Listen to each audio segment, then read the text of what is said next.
Okay, y'all, good morning. Today is December 30th. So we have one more day to the new year. I do want to start off by saying what a year 2025 has been. And I mean that in the best way, with the ups and downs. I mean that in the best way, truly, especially after coming out of 2024. Can I get an amen? Okay, amen. Anywho, welcome back to Sandra Unveiled. This is episode 6. It's been a long time. Yeah. So I appreciate the patience because, your girl has just been doing a lot of self work, trying to get healthy again. I know y'all see the weight. Yeah, yeah, yeah. Uh, trying to get healthy again, all the way around, inside out, spiritually, mentally, physically, emotionally, all of that. I'm still on my journey. It did not end just because it's been a year. So yeah, hang in there with me, okay? I'm gonna do my best to come with more content as I can and as is best for my mental and emotional health come 2026. So we will see what that holds for the content world for me. Anyways, um, before I get into my 2025 recap, I do want to touch on something that was brought to my attention that I just can't let slide anymore. Like, I really have been the bigger person in this whole situation as far as expressing my true feelings about this person, our story, our time together, and our time apart. And please excuse all the pimple patches. Your girl just got off her cycle. The hormones are hormoning. And something was brought to my attention in regards to my son, his story, how he beautifully came about, and where and why his other parent that I planned him with is not a part of his life now and has not been for a few years since 2023 for real. Oh, let's take it back. Let's go. I'm going to do this as quick as possible because I really don't want to revisit this much. As I've done my own healing, acceptance, grievance with it all, and I really don't want to like nitpick at that wound for me. But one thing I won't do is allow my name to be ran through the mud when it comes to my kids. It's just not going to happen.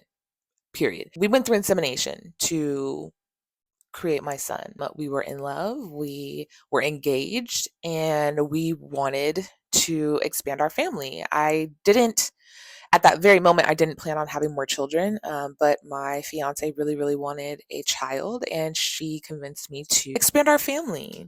And I wanted to do that for her, for us. So she picked our donor. Well, she presented a donor to me that we both agreed on and picked together, which was a old time friend of hers from growing up in Jersey, from high school or whatnot. We decided to go with him. He was very educated, growing, even more successful in his businesses and endeavors that he was a part of, and he's a black man, which is what I was not willing to compromise on. I wanted my child to be a black boy. I wanted a boy very badly. He had already had 4 sons, so I was like, okay, check, check, check, check, check. He's meeting the marks. He's tall, intelligent, kind, and comes from a very strong family oriented background. So it just checked all the marks. We agreed on him. We went with him to be our donor. Here comes my son. I get pregnant in September of 2019. And I just knew I was pregnant too. We tried insemination prior to that earlier in the year of 2019 and it just didn't work. We waited a little bit, gave it a break, tried one more time in September 14th through the 16th. I had insemination. And 2 weeks later to the day, baby, I took a pregnancy test and I knew I was pregnant. And them lines came up pink, pink, pink, pink, pink, pink. Not like a little faint pink. No, baby. I was pregnant. Okay. Those lines came up pink, confirming. So yeah, and I just knew right away it was a boy. I just knew. And he gave me hell during that pregnancy review, okay? Woo. So yeah, I knew it was a boy. He turned out to be a boy. Blessed. I was happy, elated. I was getting my son. I already have 2 older girls. There's a 9-10 year age gap between the girls and my son. So yeah. Sidebar, I was not even supposed to have more children after my second daughter, to be real. I almost died having her. I had the most severe stage of HELP syndrome. When I was pregnant with her, I had to deliver her just shy of 28 weeks. She was 12 weeks early. She was born 1 pound, 11 ounces, 13 and a half inches long. Very, very tiny preemie baby. I was in total, from the 2 days prior to having her up until having her, and then after having her, right? In total, I spent 15 days in the hospital, fighting for my life. Um, had 2 blood transfusions, was in the ICU, all the things. So, yeah, um, they advised that I didn't have any more children after that. So I didn't. Hence why the age gap. Um, Anywho, and for the fact, after leaving my marriage in 2013, I only dated women for 8 years up until the end of 2021. So yeah, at one point I really did want one more kid prior to meeting my ex-fiance that I created my son with. But then, that faded off and it was whatever. And I was okay. I accepted the fact that I was not going to have more children and that I shouldn't have because of my health. So, anyways, fast forward, I met my ex-fiance in at the end of 2017, at the very end, through the DMs. We were in the same lesbian Facebook group, and I had commented on a post, and she had commented under my comments, and then she hopped in my DMs. Straight away, I was like, look, I have been single for 2 years. I'm not looking to play no games. I don't have time for this, blah, blah, blah. And yes, I have the screenshots. I'm a receipt girly. Anyways, so yeah, I was just pretty much telling her, like, I don't have time for games. So, like, if you're in my inbox trying to play games, I don't have time for that. And I've never dated somebody off the internet. So, yeah, like, I don't know, this is weird. But she was like, whoa, whoa, calm down. Like, I'm just trying to get to know you, blah, blah, blah. I just want to converse and see where things go. So we did. And just like lesbian fashion, things moved very quickly. Um, we caught ourselves feeling in love and whatnot. And yeah, we did the back and forth. Me going to the East Coast to see her, her coming to the West Coast to see me, and talking every single day, all day as we could, even at work, on FaceTime, putting our cameras up, watching each other sleep. We did the whole nine, literally the whole nine, constantly on the phone, constantly communicating, constantly, yeah, just getting to know each other for hours on end, for days on end, for weeks on end, months on end. Anyway, finally, come 2018, we decide we're going to move together. She had a career in tech on the East Coast that was paying better than my career that I was having over here on the West Coast. So we just were like, let's do the move, and you and your daughters come here so I can take care of you guys while you get on your feet over here on the East Coast versus me uprooting my career and going to the West Coast since I'll be the breadwinner. And I was like, okay, well, let's just do it that way. So we did. Kids and I moved to the East Coast. Culture shock because she was in a very, very predominantly white state and city. Hated it real bad. She was only there because of her job. She wasn't in Jersey at the time. She was in a whole nother state, a little more northeastern. Yeah, it just was not for us. I get there, right? In March, end of March. It was actually my daughter's birthday. We got there my daughter's birthday. I had already been applying for jobs prior to the move. I started applying in January and I got a few interviews for some caregiving jobs I had previously had experience in at the time. I had previous corporate experience as well as caregiving because at the time she met me, I was working 2 jobs. I had a day job and a night job. So corporate during the day, caregiving at night.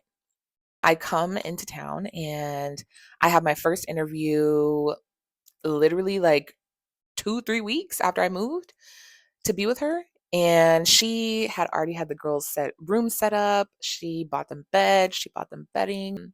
We just came with the clothes that we had. Like literally my whole apartment I left behind. I left it to my ex-sister-in-law, and her baby dad. I gave them my apartment. They took over my lease. I left everything in there, all the furniture, everything. I literally only took the kids' photo albums, the baby photo albums, their documentation that they need for legal purposes, and our clothes and shoes. That was it. And even then, I cut all of that by like a fourth because we're getting on a plane, right? So I think we each had like 2 bags each, max, I think. And that's what we moved with. So yeah, she provided everything else. It was very kind of her, very sweet. I expected no different because that was what was promised to me. That was the expectation set anyway, was leave your life. I'll provide new everything while you get on your feet here, and then we could go from there. So I get my job interview. I get the job. I start working caregiving and do in-home care, and that was that. I still made less than she did, so she paid the majority of the bills. Fast forward a little bit, I start noticing pretty quickly, actually. I want to say like a month into being there that she likes to drink. I didn't, and everything I'm going to say about her that I know of her, I'm going to say was, and I'm going to try to speak it in past tense because I don't know who she is as a person now. We literally have not spoken in years. Whoever she is now, good for her. Hopefully, it's a great version of herself, something that she's proud of. I'm going to just speak from my experience, my perspective of when I knew her at the times that I knew her. So anyways, she loved to drink. Like is actually a soft word for that. Every night she was downstairs at the downstairs neighbors, who she had made close friendships with. They were like her best friends at the time. And the adjoint, I don't know, the across the way neighbors as well. They all just would link up and what they called shotgunning. I was not privy to what the hell shotgunning was until I met her. And I saw that they would do this often every night after work and on the weekends. And that was their thing. This was 2018. So fast forward a year and some change to 2019. I'm going to try not to talk too much about the relationship because been there, done that. It happened. It was what it was. There was lots of really good times, and there was times that were just not so good because at the time of our relationship, at the time of us knowing each other and being a part of each other's lives, she was a heavy drinker and very much an alcoholic. When she became inebriated, she was very verbally and mentally and emotionally abusive. And that's just what it was. I did my best not to participate in those arguments by telling her to calm down, lower her voice. Sometimes I would not be able to be the bigger person and we would argue. And I hated that because one thing I hate doing is arguing in the proximity of where my children can hear it. I just refuse to do that. I fucking refuse to do it. After my marriage ended in 2013, I just swore to it. I was like, I just won't do it anymore. I won't ever do that again. I couldn't do it anymore. So we conceived our son in 2019. She presented to me as like, I need something to live for. That's how she presented us having a child together. Like she needed it, right? She presented it to me as like, I need this. I need to build our family unit together. Now that we're engaged and we're going to get married, I need something to live for because I know my mother's going to pass soon. Her mother was very sickly. I have been informed past this past year, rest in peace. My mother passed in 2024, so this is something that I don't wish on anybody. They were also very close, her and her mother. So I feel for her. My condolences, and I prayed for you all. She stated in her words that she knew that she wouldn't talk to a lot of her immediate family members once her mother did pass because she was really the only thing keeping them all in communication. So she was like, I want my own child. And I even asked her about her carrying. I was like, well, what about you carrying? Like, because her pronouns at that time were she, her. She did present more studly, but she went by she, her. Like she was okay. So I was like, well, what about you carrying? Because I let her know about my health issues with my second daughter and that I really shouldn't be having more children. And she was very, very adamant on the fact that she did not feel like that was natural for her, that that would be okay for her, and that she could mentally or emotionally do that. So she was very clear on the fact that she did not want to be the one to carry and she wanted me to carry. So after we picked a donor, I conceived my son successfully. I had a very, very hard pregnancy at the very beginning. And I knew that the whole pregnancy was going to be tough. Mind you, when I had my daughters, I was 18 and 19. Got pregnant at 17 and 18. Had them at 18 and 19. I was very young. And with my second daughter, it was hard. Okay. It was okay up until like the time where it was time for delivery, because they said with HELP syndrome, the only way to like cure that is to deliver the child. So, yeah, up until like the 6 month mark with my second child, like everything was fine. Like I didn't even have morning sickness or anything like that. I had it once with each daughter and that was it.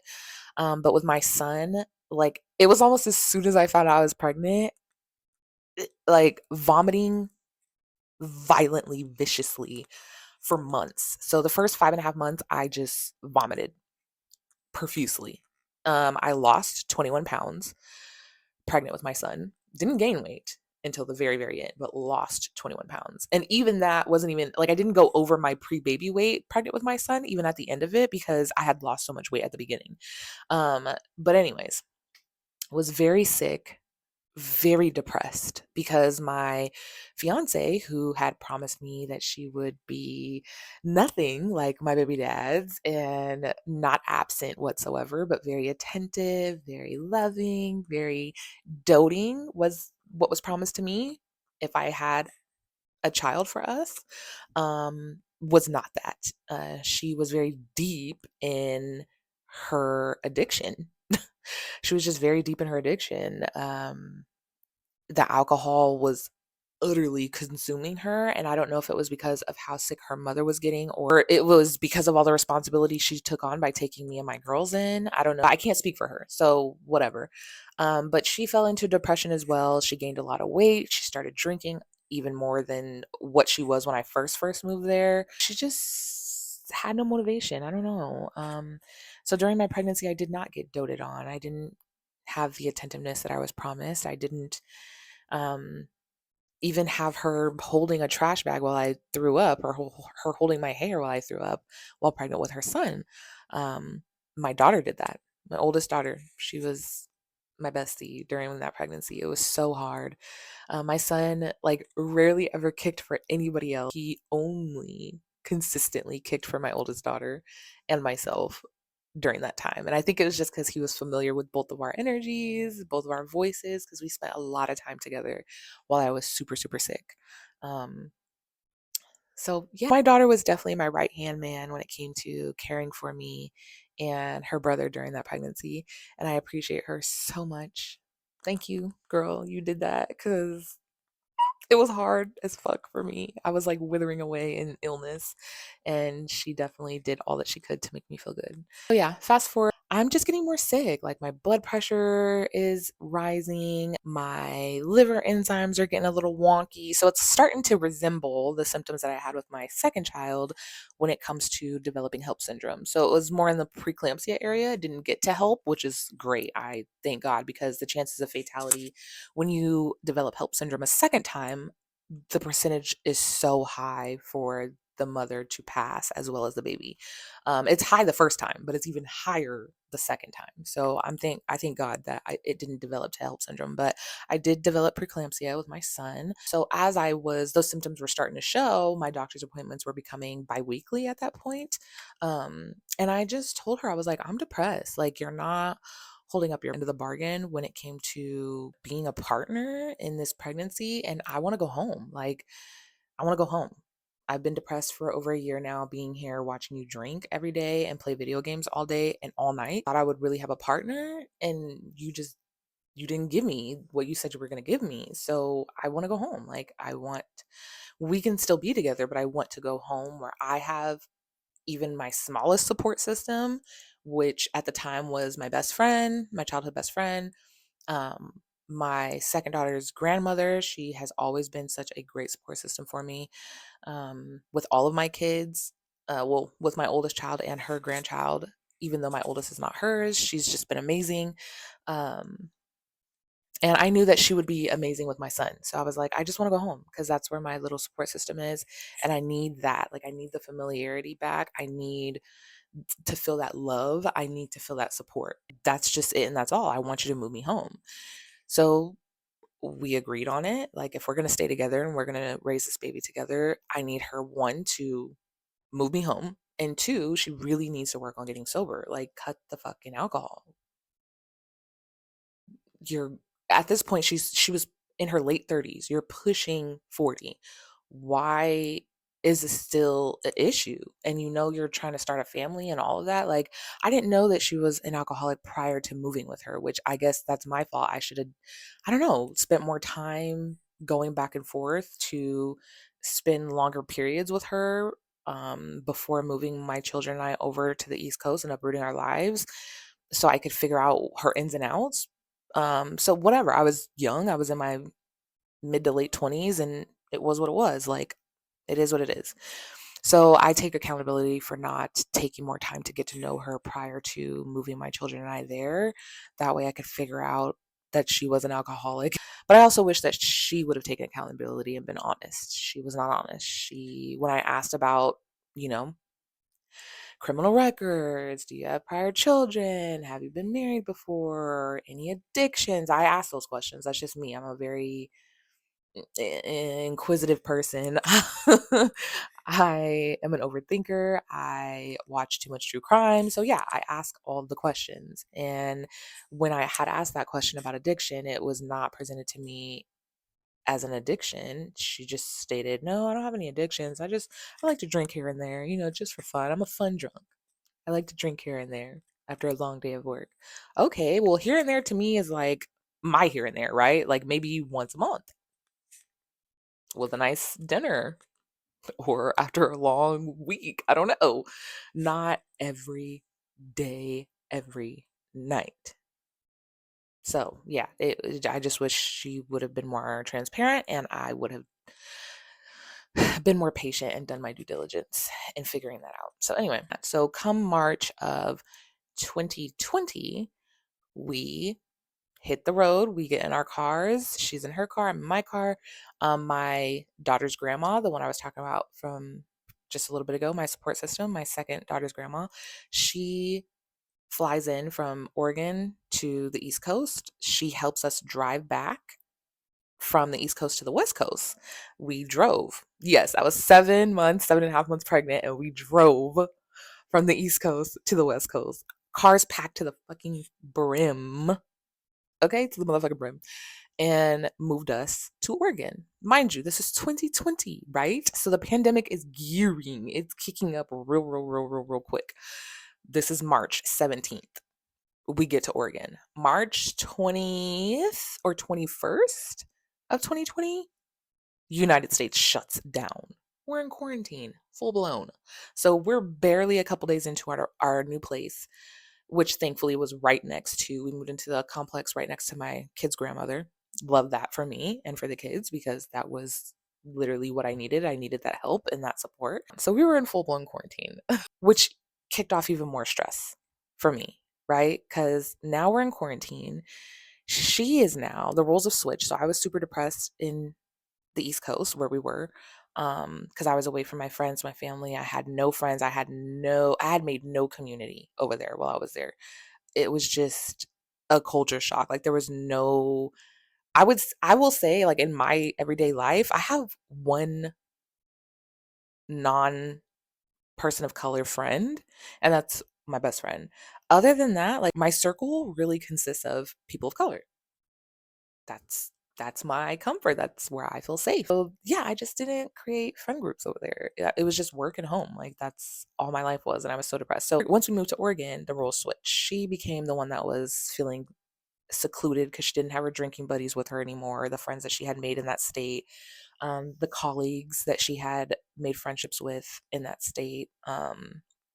She was coming to a brand new state and around people that she didn't know, but that only I knew. And now my children's fathers have to be in her face because I'm back in the state where they live. They're going to parent their kids, blah, blah, blah. It was definitely a shell shock for her. So she fell into depression. We're in quarantine. Nobody can go anywhere. She's drinking even more, which I didn't think was possible, but it was. Yeah, and through all that stress, I had to have my baby early. I had my son 6 weeks early. He was very healthy though, very strong. He only spent a week in the NICU. He did come out of the NICU like weighing less than what he was born, but he was still very strong, my little baby. I gave birth to my son with my ex there. Um, and it was beautiful. Like the birthing video was beautiful. I can post that at another time if you guys want to see that. You can hear her in the background. She's like, he has your eyes. Mind you, my whole pregnancy, all of the ultrasounds I had to have because of how sick I was, and to check on him to make sure he was okay, amniotic fluid was okay. We did not get any pictures of his face the whole time. No pictures. He was so stubborn. He was always facing the other way, always turned back. Like he just would not let us see his face. The most we got was like a picture of this, and it was of him yawning. So cute. Such a perfect photo. But we could not see his face. So we had no clue what he might even look like, even a little bit. So yeah, when he came out, he did have my eyes. He actually looks just like me, I think. I think he looks a lot like me. But yeah, and you can hear her say, "Baby has your eyes." And I'm like, he does have my eyes. So yeah, the birthing was great. Prior, like getting into the birthing room was not fun because they literally poked me on my back for 45 minutes trying to do that damn epidural. That was traumatic. The pain was horrible. Took 3 anesthesiologists. 3. Yes, I said that. 1, 2, 3. And the woman was the one who got it at the end. Yeah, so the birth, beautiful. I didn't have to spend much time in the hospital, and he only spent a week, and then we got to take him home. Let's fast forward a little bit more. A year goes by. My baby's a year old. We have his first birthday. It was great. Prior to his first birthday, though, so his birthday is in April 2021. In February of 2021, our fights were just getting very disgusting. The things that she would say to me were so vile, and hurtful, and got me to a point where she was saying things like that in front of my daughters to me, and with my son in arms, like my baby, my infant in my arms, that we were supposed to, have created this together, this life, and raise him together. And you're so deep in the bottle that, like, out of it, like, all you do is bitch, moan, criticize, and demean me in front of the kids. Like, I was just not going for that shit. I'm like, I didn't go for that shit with their dads. You think I'm gonna let you do it too? Like, you think I'm gonna let you try to do it? Hell no. I left my husband. I left my baby father 5 months pregnant with my second child because of the bullshit. Like, you think I'm gonna let you just continue this? Like, no, especially not when it comes to the kids. Absolutely not. Once the kids are involved, like, no, absolutely not. It's dead. So I broke up with her February of 2021. April comes, 2021. We're still living in the same house because we had just signed a new lease. I'm not an asshole, so I'm not gonna leave you with a lease that it's for a 2-person income.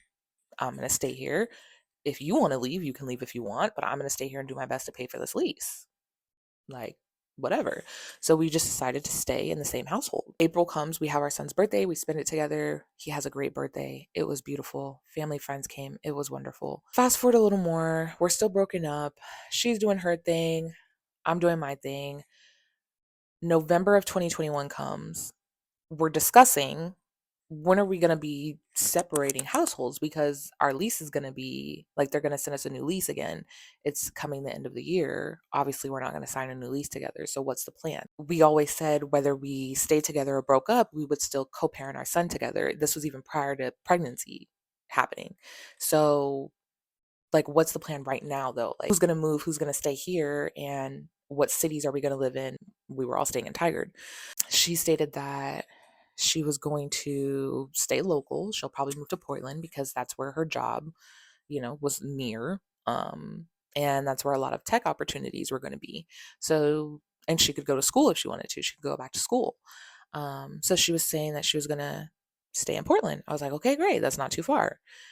We're still living together. Now I go on a date with my child's father, my first daughter's dad. And we end up hooking up that night.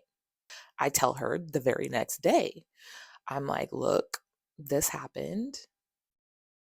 This is what it was. I just want you to know, even though we're not together, we still live under the same roof. So, out of respect, I want to tell you, like, I was physically with somebody else. I know it's been 10 months and I think I want to move forward with seeing if it'll work. And she lost her fucking mind, called me every name under the fucking book while the kids were in the house and could hear in ear's reach while I was literally holding our son because he was crying because of her screaming while my girls were in their bedroom across the hall from us. Yeah, she called me everything under the sun. Said that she was leaving, going back to Jersey, blah blah blah, whatever. She leaves like that night. She ends up going to Washington to stay with her cousin that she has up there. So she moves out right away. She goes stay with him. Cool, whatever. Are we? How are we going to work it out with our son? You know, he's one and some change. It's November of 2021 now. He's born in April of 2020. So he's one and some change. He only knows us being under the same roof. Like, this is going to be a change for him. Like, no one told you to leave. I didn't kick her out. You just decided to up and rage that night and up pack your shit and get the fuck out. That was your choice. I didn't kick you out. You wanted to leave. We were going to stay there till the lease was up. Okay. You want to leave now? Fine. Anyways, I say, so how are we going to parent our son? She says, well, eventually I'm going to come back to Portland like I said I would so we could co-parent, blah, blah, blah. She ends up meeting some woman in Washington. She says she's in love, whatever. She meets a woman in Washington. They're both alcoholics. Of course, I have an issue with that. Thinking of my son's safety. Who's going to be driving him? If y'all both drink all the damn time, who's going to be getting him around place to place? What if he needs to go to the doctor? What if he needs to come home? The drive for us to meet halfway, was 3.5 hours. She would drive 3.5 hours. I would drive 3.5 hours. Okay, fine. I will drive the 3.5 hours because I was committed to still having her co-parent our son. That's his mother. Like, no one could convince me back then that that was not his mom. Like, I literally would cuss people out who would be like, but you're his mom because you carried him. He has your DNA. So you're his mom. I'd be like, no, we are his mothers. We. Even after the breakup, that's how it was. Until, and we'll get there. But anyway, so yeah, I even was driving 3.5 hours there and then driving myself 3.5 hours home so she could have her weeks with him. We would trade off. She would do a week, I would do a week. She would do a week, I would do a week. Whatever. That was hard. He's my first boy. He's my last baby. I haven't had a baby in almost a decade, but I still so much so wanted her to be a parent, as much of a present parent as possible, that I let her. And yeah, I'm going to say let her because the fuck, like, you decided to up and leave the state. Nobody told you to do that. I still let her full-time co-parent with me, and on top of her being a freaking alcoholic with this alcoholic woman that she decided to start dating then, and their tumultuous relationship, I could hear them arguing in the background when I would call my son. Like, what? No, I'm going to come get my baby. Anyways, I would drive 3.5 hours to drop him off, and then I would drive 3.5 hours to go pick him up when it was back on my week. Then, fast forward a little more. They break up. So she moves to Portland, right? Well, before they break up, she moves to Portland. She finally gets her place in Portland. Whatever. I'm in Tigard. It's still like a good 25-minute drive, 35 minutes with traffic. It is what it is. We're exchanging him like we were already when she was in Washington. The co-parenting is going fine. They break up. Okay, they break up. Whatever. They break up. I don't know. I want to say like the end of 2022 or something like that. I really don't know. I can't remember. And then now I'm piecing it together. I'm assuming she starts then talking to the woman that she's with now, present day. Because then come the beginning of, and I don't know their overlapping time. I can only just contest to the last time I heard from her and the girl together, which was the end of 2022. Whatever. I don't know. Come the beginning of 2023, she tells me she's talking to somebody out of state. I'm like, okay, that's cute. Like, I wish the best for you guys. That's great. Before she meets our son, I would like to meet her first, just out of respect. Yeah, I would like to meet her first. She says okay. She says okay. At the time that we had that conversation, she said okay. I respect that. fast forward to like, I don't know, February or something. January, February. I really don't know the dates exactly. I'm not gonna lie. So if I'm off, whatever. Um, the girl flies into town. The woman flies into town. It's time for my ex-fiance to pick up our son for her visit, her week. She comes to my apartment, picks up our son. But in the car, I'm getting ready to leave anyway, because me and my daughter are going to go to 7-Eleven. I'm getting ready to leave. So I have all my stuff on. I have my keys. I meet her at the door. She comes to get our son. I'm like, okay, here's his stuff. I'm getting ready to leave anyway. Me and my daughter walk out shortly after she walks away from the door. My car is parked in its normal parking spot. It's a assigned parking spot. Right next to me, I see her putting our son in the car. But I also see somebody like in the passenger side of the car. I don't know who that is. I've never seen this woman before ever. Um, but I kind of recognize this woman from a picture that my ex fiance showed me at the time of her telling me that she's talking to somebody new. I was like, oh, this kind of looks like that person that you said that you were talking to.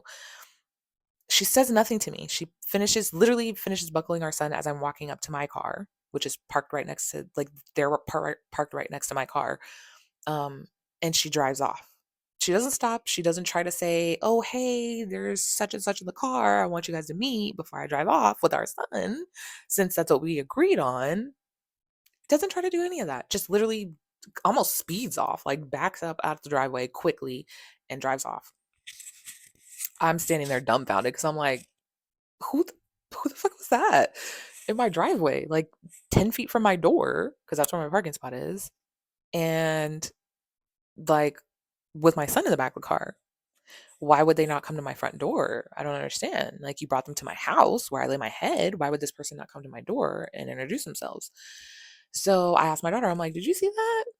And she's like, yeah, that was weird. It was definitely a woman. I'm like, okay, well, she doesn't know anybody here. So who could that be? I don't know. Anyways, I call her immediately. I'm like, hello? Who was that in your car with my son in the back seat that you didn't introduce me to and you brought them to my home? She's like, oh, that's my lady, blah, blah, blah, the name. I was like, oh, I thought she looked a little familiar. She looks like that picture you showed me. So why would you bring her to my home 10 feet from my door, but not have her introduce herself as a grown ass woman? Y'all are older than me. Y'all are old. Y'all are pushing 40. You know? Why would you not have her introduce herself like a well mannered woman before you put my son in the car and drive off? Like everything is willy nilly. Like that would ever be okay with me, because it's not. Um, she just makes up some stupid reason. Oh, well, she's not even going to be spending time with us. I'm taking her to the airport. Um, she's just in the car because I'm taking her back to the airport right now. Okay, whatever. That was a whole incident in itself. I'm like, okay, whatever. Like, you just don't respect me, period. Like, she's like, do you want her to call you? She can call you. And I'm like, no, she was at my parking lot. She could have came to my front door. Why would I want a phone call now from the woman if she wasn't woman enough to just come out of the car knowing she was picking up my child that I have with you, and to shake my hand and introduce herself? Like, why would I want a phone call now?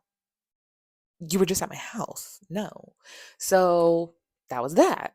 I was like, I'm not gonna argue with you. Like, we discussed something, you agreed to it, and then you just literally in my face went back on it.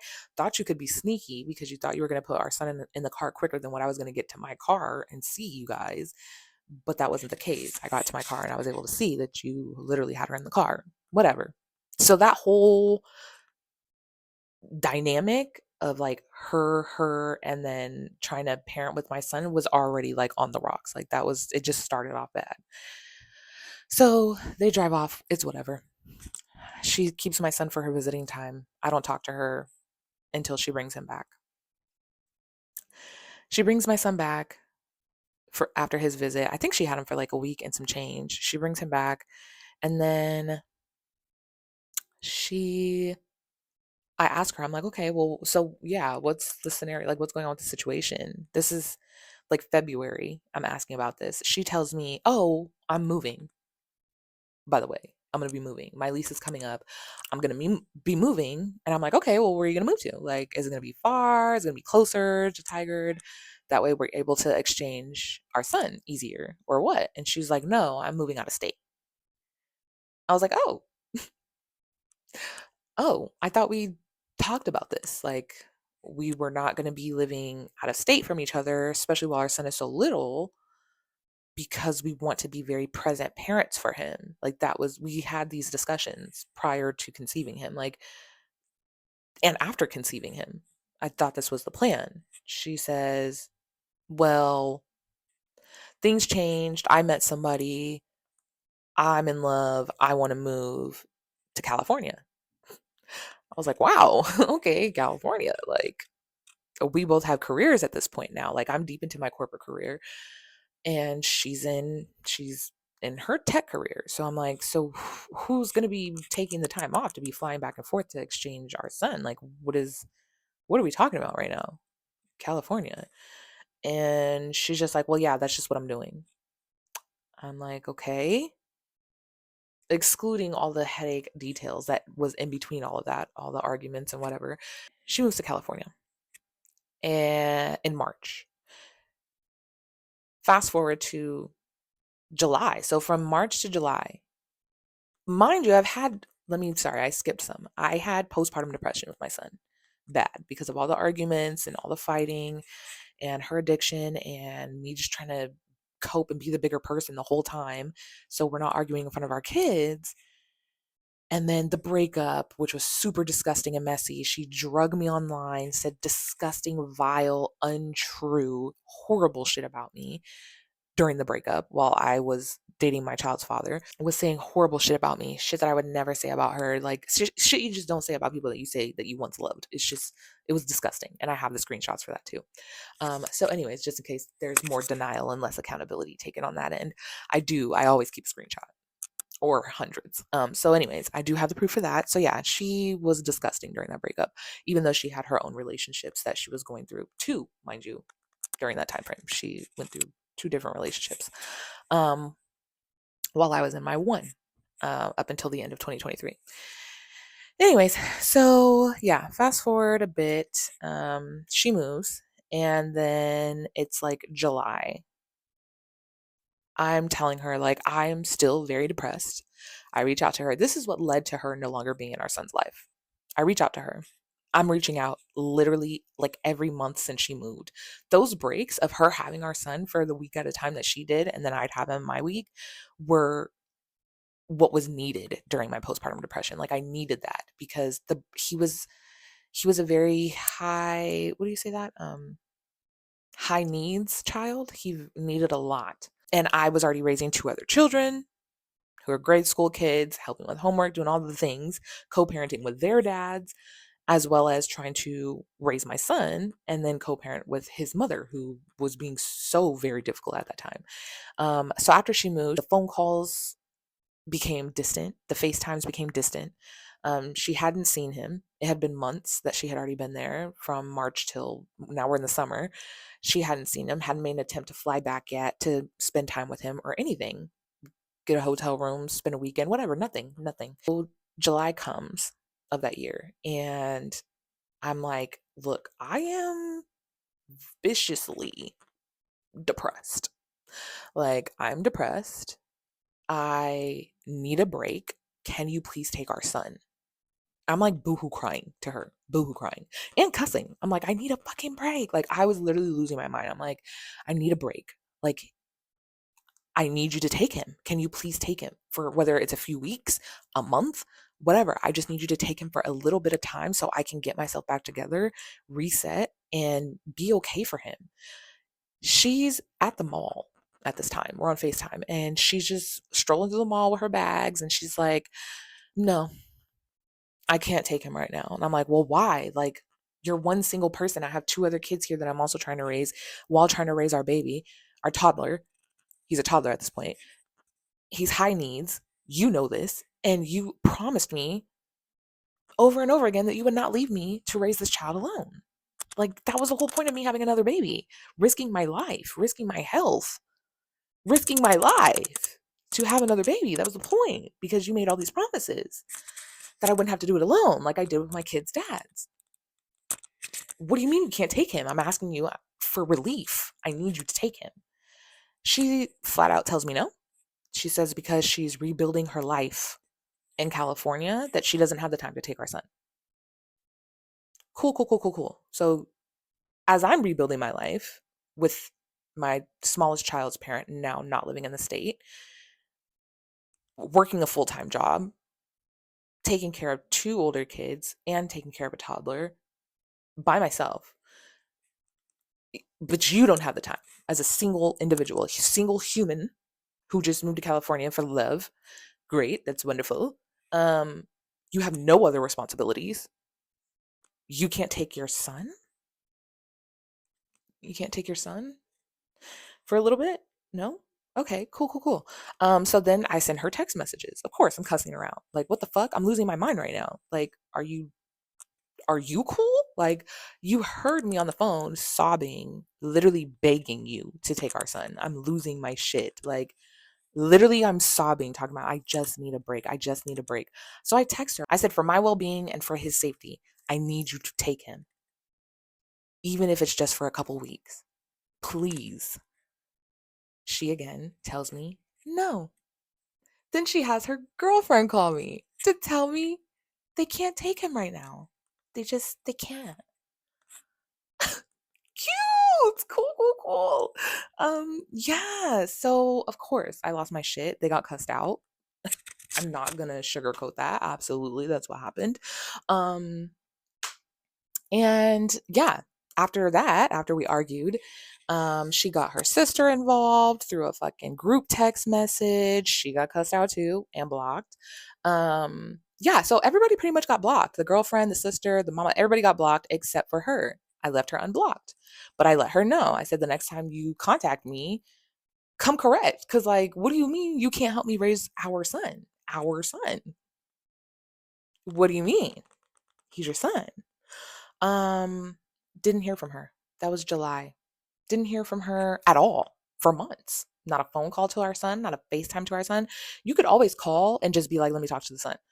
Okay, I'll put him on FaceTime. I'll put the phone aside just like I do with my daughters at that time when they were little and they didn't have phones of their own.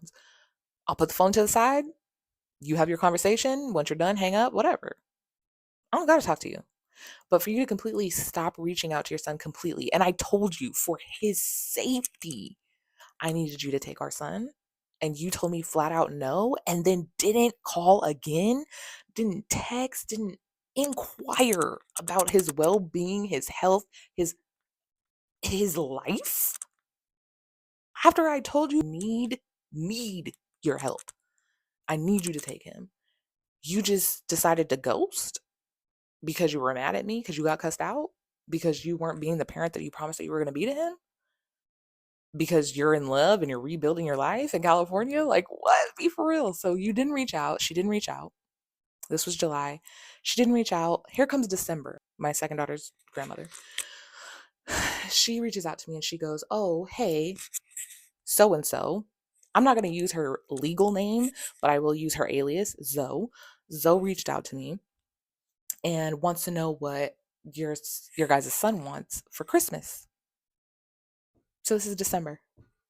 I'm like, Christmas? The last time she reached out was in July, in the summer. Now we're approaching Christmas and she wants to reach out and just ask what he wants for Christmas. Did she ask if he was alive? Did she ask if he was well? If he was injured at all? If he was neglected at all? If he was hurt or in need of anything real, not Christmas gifts? Did she ask if he needs food, clothes, books, anything? No. My kid's grandma said no. She just wanted to know what he wants for Christmas. That was her sentence. That sent me into a rage. Yeah, because not only did you not reach out to me, which your number hasn't been blocked at all, not once did I block your number. Everybody else got blocked because why are you having? First of all, why are you adding everybody else into our issues when it comes to co-parenting our son? And secondly, as we're grown adults, secondly, you're 10 years older than me.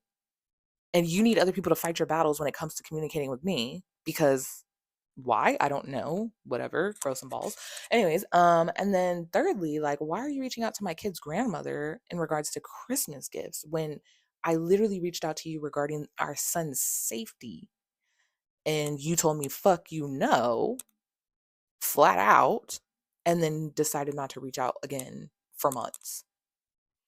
And then when you reach out, it's finally months later and it's about Christmas gifts.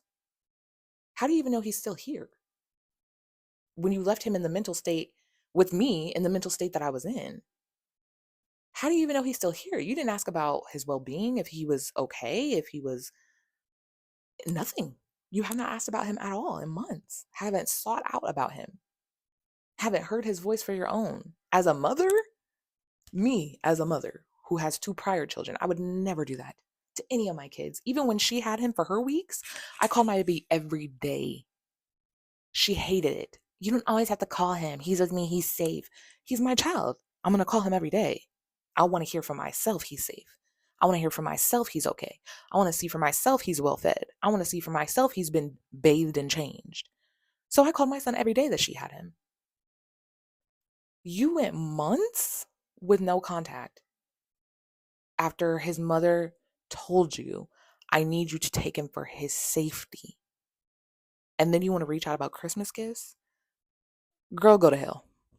So yeah, from that moment on, that was that December, I blocked her.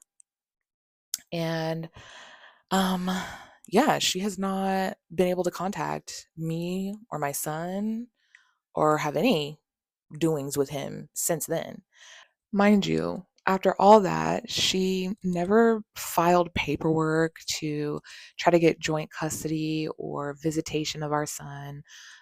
She never called to apologize for completely abandoning him. Um, Never tried to message me on a social media app to say anything after that. It was just done. Like, there was no communication. So if you wanted to continue to be his mother, why didn't you try? Trying would have been taking some accountability, having some acknowledgement of your complete lack of care for his safety as well as his well-being, and apologizing for that, attempting to help me parent him. That didn't occur, nor did she file any kind of paperwork to try to prove her parental rights, or anything like that. Mind you, my son has both of her last names, has her maternal and her paternal last name. So yeah, there was just no effort. There was no effort on her end to try to continue to parent him. She just gave up. So all this, oh, my son this, my son that, oh, his mother's bitter, she keeps him from me, da da da da. All of that is for the fucking birds, because if you wanted to be a mother, you would be. You would have tried. Now it's been years, so you would look ridiculous trying to go to court to get any kind of visitation because you've been out of his life for so long and his dad has been in his life. But then when it happened a few years ago, you had every opportunity to go to the court and be like, this is my son.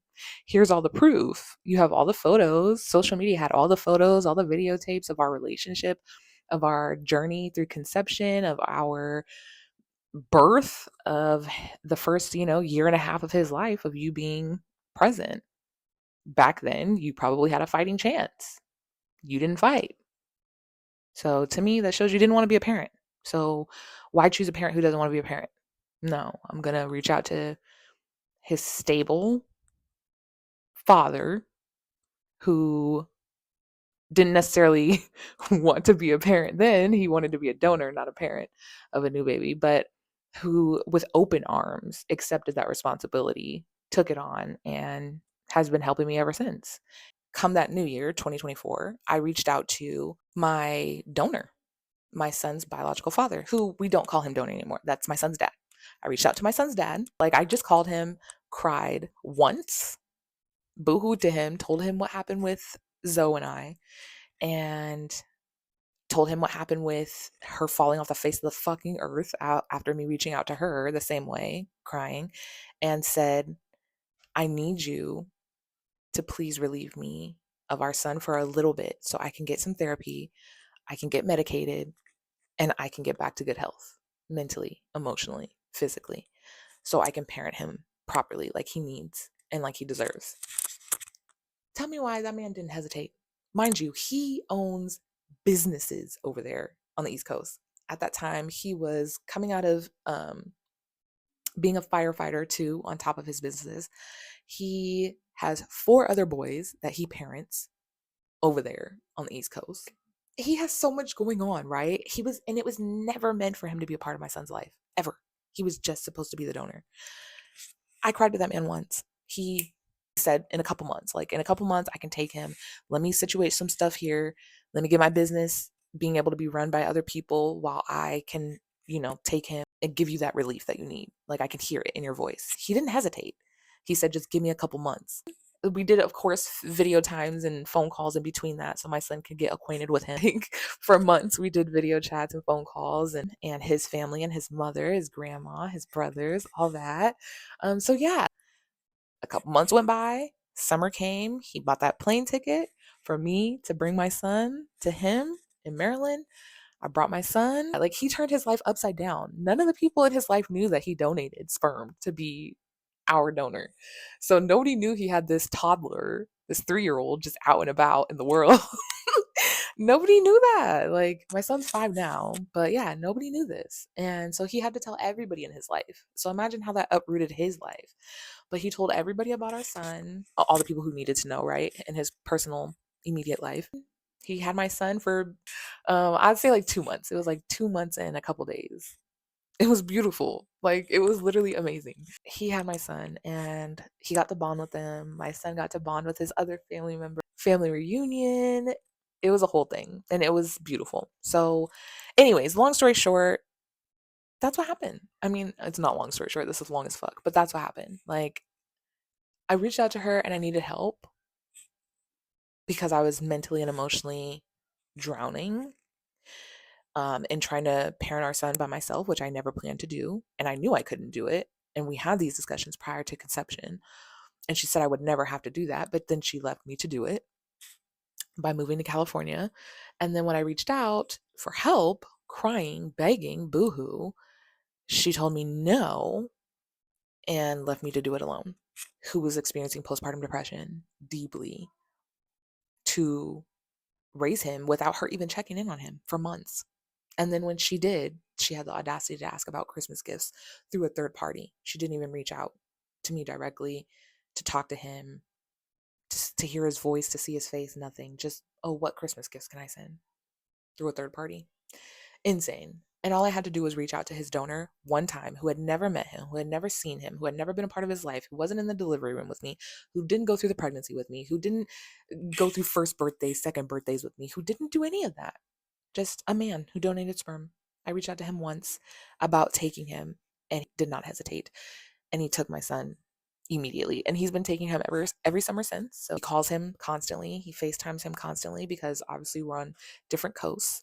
And yeah, he does his part as a dad. He buys him stuff as he needs it. If I need help, I ask. He does. And it's simple. We co-parent coast to coast. So see how easy that was? Though, if she wanted to, she would have. She didn't. Period. Y'all can have the sympathy y'all want to have. I don't have it because when it comes to mine, I'm definitely going to fight. Just like I fought to get healthy. So, yeah, there's no excuses. So, yeah, I have no issues co-parenting with his dad, and it's been beautiful. And he loves his family on the East Coast just as much as he loves his family here, and everything's been great as far as that goes. So, that's the real story. That's what happened. It's not this narrative as I got with my baby dad and didn't let her be a parent and I'm bitter and blah, blah, blah. No, I just didn't let you play on my son's face. And to me, you left him for dead. You didn't check on him once. Instead, you were rebuilding your life. You didn't have time. So that's really what happened. That's the real story. Yeah, I definitely just needed to get that out because that narrative was being spun in all the untrue ways. So yeah, that's what really happened. We're gonna leave this in this past year. I hope everybody has a great 2026, drama free, living their truths, learning accountability, being transparent, and yeah, just living life. Wish the best for all. Pray that everybody has the 2026 that they deserve. And until next time, this is Sandra Unveiled. Mwah.